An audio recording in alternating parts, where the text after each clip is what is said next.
You receive a message. Just 2 words. Can we talk? That's all. Nothing has happened yet. But your mind immediately starts writing a story. Something is wrong. You've made a mistake. Someone is angry. Something is about to be lost. And within seconds, your body reacts to something that does not exist yet. Stop for a moment.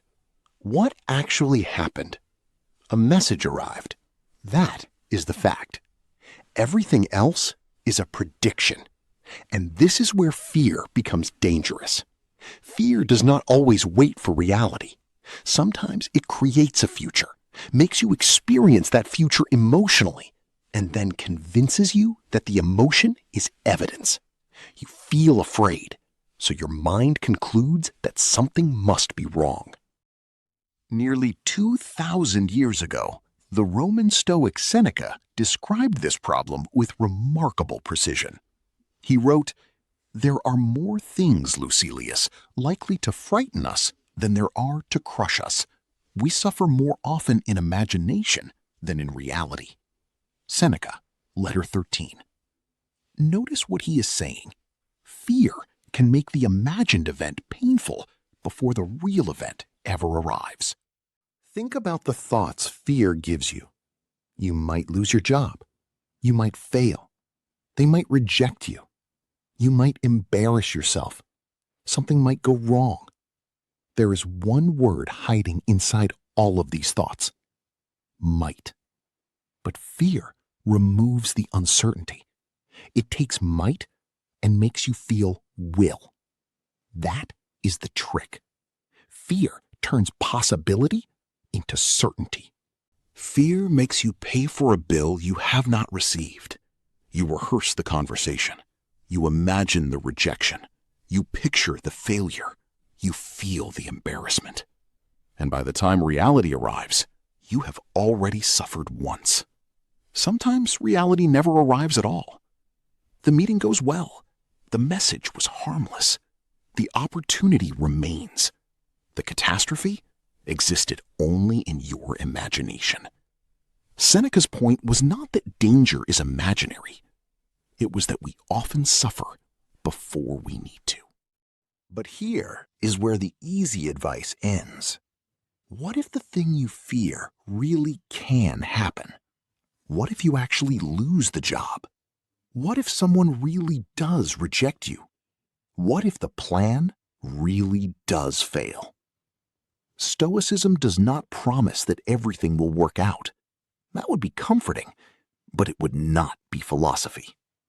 Instead, Epictetus asks a harder question. What part of this actually belongs to you?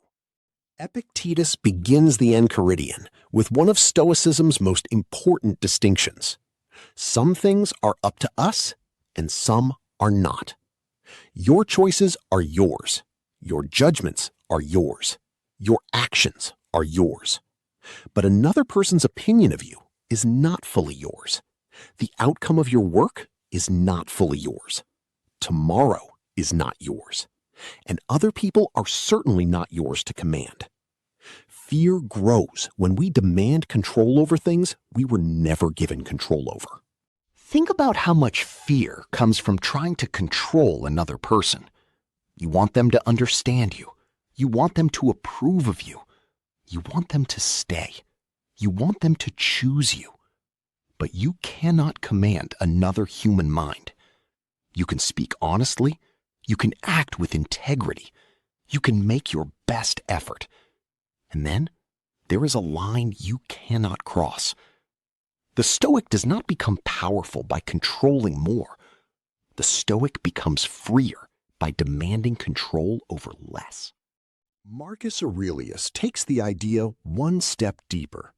He writes, "If thou art pained by any external thing, it is not this thing that disturbs thee, but thy own judgment about it." The event and your judgment are not always the same thing. Someone criticizes you. That is an event. I am a failure. That is a judgment. You make a mistake. That is an event. I am incapable. That is a judgment. You face uncertainty. That is reality. Something terrible is coming. That is a prediction. This does not mean pain is imaginary. Some things are genuinely painful. Loss is real. Failure is real. Rejection is real. But fear often adds a second layer. What does this mean about me? What does this mean about my future? What if this always happens? What if I never recover? Fear is often the story we attach to uncertainty, and stories can be examined. And perhaps the most expensive form of fear is not fear of failure. It is fear of beginning. You wait until you are confident. You wait until you are ready. You wait until you know what will happen. But certainty never arrives. So you remain exactly where you are. The Stoic question is different. Not, what if I fail? But what is the right action now? Marcus Aurelius wrote, "The impediment to action advances action. What stands in the way becomes the way." The thought is not that every obstacle is secretly good. It is more practical than that. The obstacle is simply part of the reality you have to work with. The rejection becomes information. The failure becomes experience. The delay becomes patience. The difficult person becomes a test of your character. You do not have to love the obstacle. You have to stop wasting your life wishing reality were different. So the next time fear appears, do not immediately argue with it. Test it. First, has it actually happened? If not, you are dealing with a possibility, not a fact. Second, is it within my control? If yes, act. If no, stop demanding that reality obey you. Third, what is my next right action? Not how do I make sure everything works out, but what can I do correctly right now? And this is the part most advice gets wrong. The goal is not to become fearless. Fear may remain. Your hands may still shake. Your mind may still imagine failure. You may still feel uncertainty. Courage is not the absence of fear. The Stoic move is simpler. Let fear speak without letting fear decide. Seneca reminds you, do not suffer in imagination before the crisis arrives. Epictetus reminds you, know what belongs to you and what does not. Marcus Aurelius reminds you, question the judgment you place upon events. 3 men, 3 different lives, 1 remarkably consistent lesson. You cannot command the world.